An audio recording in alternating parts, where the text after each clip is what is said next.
వరలక్ష్మి వ్రతం రోజు పొద్దున్నే బిజీ షెడ్యూల్ లో కూడా లక్ష్మీదేవికి ఇష్టమైన 5 రకాల ప్రసాదాలు ఈజీగా అండ్ ఫాస్ట్ గా ఎలా చేసుకోవాలో ఈ వీడియోలో చూడండి. నెక్స్ట్ వచ్చే మిగతా శ్రావణ శుక్రవారాలకు మీకు ఈ టిప్స్ చాలా హెల్ప్ అవుతాయి.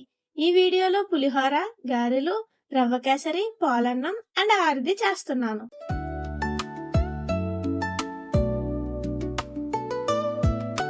ఇందులో గారెలకు ముందుగా మినపప్పు నానబెట్టుకోవాలి కాబట్టి ముందు రోజు రాత్రి పప్పుని ఇలా నానబెట్టుకున్నాను. ఒకవేళ పొరపాటును మర్చిపోతే ఎర్లీ మార్నింగ్ లేవగానే నానబెట్టిన మినిమం ఒక 4 అవర్స్ నీటిలో ఉంచాలి. ముందుగా ఆరిది ఎలా వండుకోవాలో స్టెప్ బై స్టెప్ చెప్తాను. ఆరిది కోసం 1 కప్పు వరిపిండి, బెల్లం, 4 యాలకులు తీసుకోవాలి. ఇప్పుడు స్టవ్ మీద గిన్నె పెట్టుకుని ఏ కప్పుతో అయితే వరిపిండి కొలత తీసుకున్నామో అదే కప్పుతో 1.5 కప్ వాటర్ ని అందులో వేసుకోవాలి. వాటర్ లో చిటికెడు ఉప్పు వేసి నీళ్లు మరుగుతున్నప్పుడు వరిపిండి అందులో వేసుకుని 2 మినిట్స్ తర్వాత స్టవ్ ఆఫ్ చేయండి. ఇది కొంచెం వేడిగా ఉంటుంది కాబట్టి ఈ గ్యాప్ లో బెల్లం తురుముకోవాలి. మనం ఏ కప్పుతో అయితే వరిపిండి తీసుకున్నామో అదే కప్పుతో బెల్లం 1.5 కప్ తురుముకుందాం. అప్పుడే టేస్ట్ పర్ఫెక్ట్ గా వస్తుంది. నెక్స్ట్ పిండి చల్లారాక ఇలాంటి ప్లేట్ ఒకటి ఈ విధంగా పెట్టుకుని కొద్దిగా వరిపిండి ఇలా వేస్తూ ఈ విధంగా చేసుకోవాలి. మరీ లావుగా చేయొద్దు. అలా చేస్తే వండినప్పుడు సరిగ్గా ఉడకదు. అలా అని మరీ సన్నగా చేసినా వండినప్పుడు కరిగిపోతుంది. సో నేను చూపించిన విధంగా ఇలా చేసుకోండి. ఇది మినిమం 10 మినిట్స్ టైం పడుతుంది. ఈ పిండి మొత్తం కంప్లీట్ అయ్యేసరికి టైం పడుతుంది కాబట్టి కొంచెం ఓపికగా చేసుకోవాలి.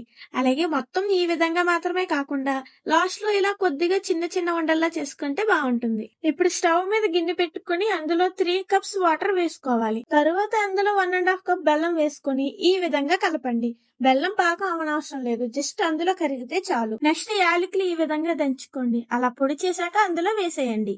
నెక్స్ట్ బెల్లం మొత్తం కరిగాక వరిపిండిలో చేసిన తాలికలు అందులో వేసుకోవాలి. తాలికలన్నీ ఒకేసారి కాకుండా 2 పట్లుగా వేసుకోవాలి. ఒకేసారి వేస్తే అందులో కరిగిపోతాయి కాబట్టి ముందుగా కొద్దిగా వేసి కొంచెం ఇలా పొంగు వచ్చాక మిగతావి వేసుకోవాలి. తక్కువ చేసేవారు ఒకేసారి వేసుకోవచ్చు. నెక్స్ట్ ఇందులో కొద్దిగా వరిపిండి వేస్తే కొంచెం చిక్కగా వస్తుంది. తర్వాత మూత పెట్టి మీడియం ఫ్లేమ్ లో ఒక 15 మినిట్స్ ఉడికించాలి. ఈ విధంగా అయ్యాక కొంచెం వాటర్ ఉండగానే స్టవ్ ఆఫ్ చేసేయండి. తర్వాత కొద్దిగా చిక్కబడి పర్ఫెక్ట్ గా వస్తుంది. నెక్స్ట్ రవ్వ కేసరి. దీనికి కావాల్సినవి సూజీ రవ్వ, పంచదార, యాలకుల పొడి అండ్ జీడిపప్పు, కిస్మిస్. ముందుగా ఈ రెసిపీ కోసం నేను 1 కప్పు సూజీ రవ్వ తీసుకున్నా కాబట్టి 3 కప్పుల వాటర్ ని గిన్నెలో వేసి మరిగించాలి. ఇలా ఒక స్టవ్ మీద నీళ్లు మరిగిస్తూ ఇంకొక స్టవ్ మీద కళాయి పెట్టి 2 స్పూన్స్ నెయ్యి వేసుకొని అందులో జీడిపప్పు, కిస్మిస్ వేసి బాగా వేపుకోవాలి. ఇలా కలర్ చేంజ్ అయ్యాక వాటిని తీసి పక్కకు పెట్టుకోవాలి. నెక్స్ట్ అదే కడాయిలో సూజీ రవ్వ వేసుకొని ఒక 2 మినిట్స్ రోస్ట్ చేయాలి. అలా రోస్ట్ అయ్యాక మరిగిన వాటర్ ని అందులో వేసుకొని బాగా కలుపుకోవాలి. నీళ్ళన్నీ ఇలా దగ్గరగా అయ్యాక 1 కప్పు పంచదార అందులో యాడ్ చేసుకోవాలి. నెక్స్ట్ యాలకుల పొడి ఉంటే ఫుడ్ కలర్ కూడా యాడ్ చేసుకోండి. కొద్దిగా కరిగాక రోస్ట్ చేసుకున్న జీడిపప్పు, కిస్మిస్ కూడా అందులో వేసుకొని బాగా మిక్స్ చేసుకుంటే రవ్వ కేసరి రెడీ. నెక్స్ట్ పాలన్నం. ఫస్ట్ కడాయిలో 1 స్పూన్ నెయ్యి వేసుకొని జీడిపప్పు, కిస్మిస్ బాగా వేపుకొని పక్కకి తీసి ఉంచుకోవాలి. తర్వాత ఒక గిన్నెలో 3 కప్పులు పాలు తీసుకున్నా అందులో 3 కప్పులు వాటర్ యాడ్ చేసుకోవాలి. అవి బాగా మరిగించాలి. ఇవి మరిగేలోపు ఒక గిన్నెలో 1 కప్పు రైస్ తీసుకొని కడుక్కొని పక్కన ఉంచుకోవాలి. అలాగే బెల్లం కూడా 1.5 కప్పు బెల్లం తురుముకొని పక్కన ఉంచుకోవాలి. పాలు మరిగి ఇలా పొంగు వచ్చినప్పుడు కడిగి పక్కన పెట్టుకున్న రైస్ ని అందులో వేసుకొని ఉడికే వరకు ఉంచాలి. రైస్ మధ్యలో ఉడికిందో లేదో ఇలా చెక్ చేసుకోవాలి. మెత్తగా ఉడికితే అందులో బెల్లం, యాలకుల పొడి వేసుకుని బాగా కలుపుకుంటూ ఉండాలి. మంటని మీడియం ఫ్లేమ్ లో ఉంచుకోండి. చూడండి, బెల్లం కరిగే వరకు తిప్పండి. 2 మినిట్స్ లో బెల్లం మొత్తం కరిగిపోతుంది. అలా మొత్తం బెల్లం కరిగిపోయాక లాస్ట్ లో పక్కన పెట్టుకున్న జీడిపప్పు, కిస్మిస్ అందులో మిక్స్ చేయడమే. అంతే, పాలన్నం రెడీ. నెక్స్ట్ పులిహోర. పులిహోర కోసం ముందుగా కుక్కర్ లో 1 గ్లాస్ రైస్ ని తీసుకున్నా.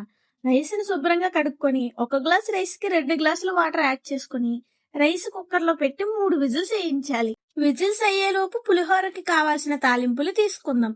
ఇందులోకి చిన్న ముక్కలుగా తురిమిన అల్లం, మినపప్పు, పచ్చి శనగపప్పు, ఆవాలు, అలాగే కొద్దిగా కరివేపాకు, పచ్చిమిర్చి తీసుకోవాలి. అలాగే ఇంకా పల్లీలు అండ్ నిమ్మ సైజ్ అంత చింతపండుని నీటిలో నానబెట్టుకోవాలి.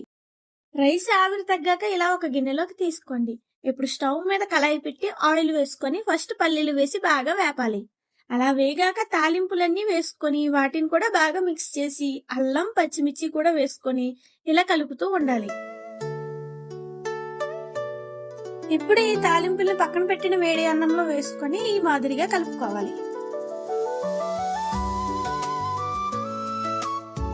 అలాగే నానబెట్టిన చింతపండుని బాగా రసం పిండి అదే కడాయిలో ఇలా వేసుకోవాలి. ఇందులోనే రుచికి సరిపడా ఉప్పు, 1/2 టీ స్పూన్ పసుపు వేసుకొని ఇలా కలుపుతూ దగ్గర అయ్యే వరకు ఉంచాలి. ఇప్పుడు మరిగించిన చింతపండును కూడా వేడి అన్నంలో వేసి బాగా కలుపుకోవాలి. జాగ్రత్త అండి, అన్నం బాగా వేడిగా ఉన్నట్లయితే ఇలా గరిటెతో కలపండి. తర్వాత చేతితో బాగా మిక్స్ చేయండి. అంతే, వేడి వేడి పులిహోర రెడీ. అండ్ ఫిఫ్త్ ఐటమ్ గారెలు. గారెల కోసం ముందుగా నానబెట్టిన మినపప్పుని బాగా కడిగి రెడీగా ఉంచుకోండి. పప్పుని గ్రైండర్ లో ఇలా కొద్ది కొద్దిగా వేసుకోండి. నెక్స్ట్ ఇందులో వాటర్ ఎక్కువగా వేయకు, అందుకే ఇందులో ముందుగానే రుచికి సరిపడా సాల్ట్ వేసుకుంటే ఆటోమేటిక్ గా పిండి మెత్తగా రుబ్బవుతుంది. అంతగా గ్రైండర్ తిరగకపోతే ఇలా కొద్ది కొద్దిగా వాటర్ యాడ్ చేసుకోండి.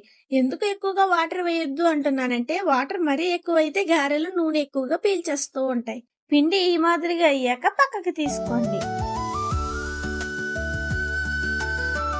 ఇప్పుడు స్టవ్ మీద కళాయి పెట్టి ఆయిల్ బాగా వేసుకోవాలి. నూనె మరిగేలోపు పక్కన పిండి, ఒక గిన్నెలో వాటర్, అలాగే ఇలాంటి కవర్ ఒకటి రెడీగా ఉంచుకోవాలి. ఆయిల్ హీట్ అయ్యాక ఈ కవర్ ని తీసుకొని వాటర్ తో కవర్ ని ఇలా తడిపి కొద్దిగా పిండి ఇలా ఉండలా చేసుకుని కవర్ మీద పెట్టి లైట్ గా ప్రెస్ చేసి మధ్యలో హోల్ చేసుకోండి. ఇప్పుడు దీనిని చేతిలోకి తీసుకొని జాగ్రత్తగా ఆయిల్ లో వేసుకోండి. కొంచెం ఆయిల్ దగ్గరగా పెట్టి మెల్లగా వదలండి. పైనుంచి వదిలితే ఆయిల్ మీద పడుతుంది, జాగ్రత్తగా వేసుకోండి. ఇలా ఒకవైపు కలర్ చేంజ్ అయ్యాక గరిటెతో జాగ్రత్తగా ఇంకొక వైపుకి తిప్పుకోవాలి. రెండో వైపు గోల్డెన్ కలర్ వచ్చాక ఇలా జల్లెడ గరిటెతో వడగట్టుకొని పక్కనకి తీసుకోవాలి. సో గారెలు కూడా ఆయిల్ పీల్చకుండా చాలా చక్కగా వస్తాయి. చూసారు కదా, 5 రకాల ప్రసాదాలు చకచకా రెడీ అయిపోయాయి. పూజకి ముందుగా ఇలా అన్ని రకాల ప్రసాదాలు ఈజీగా రెడీ చేసుకోవచ్చు. మీకు ఈ వీడియో నచ్చితే లైక్ చేసి కమెంట్ చేయండి అండ్ సబ్స్క్రైబ్ కూడా చేసుకోండి.